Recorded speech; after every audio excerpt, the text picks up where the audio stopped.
Lastly, number 5, and this was probably the biggest one that affected the most, was making sure that we plant deep enough to find moisture. So we saw it in a number of crops this year, and I'd say in more cases than not, seeding shallow really hurt us. Normally, like I said, we're in a wet area. We can rely on the rain to get the crop germinated. Keep it shallow seeded, it pops out of the ground faster.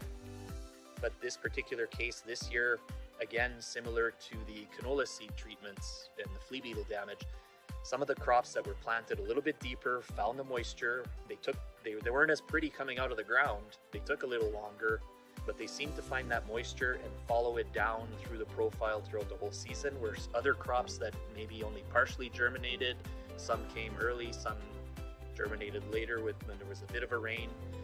Those stands were questionable, but they were also seemed to be quite a bit weaker, and I think it's got to do with the fact that that root system found the moisture, was able to tap into it and follow it down as it depleted over the season. We were very dry, whereas the crops that were shallower seeded didn't quite find that moisture, and they seemed to just struggle all season. So I hope you've enjoyed these top 5 tips of things that we would have looked at to do a little bit different this year.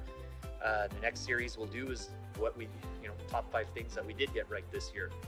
So thanks for following along. If you enjoy the content, make sure to keep an eye, follow us on our socials, check out our website, antaraag.ca, and we'll see you in the next one.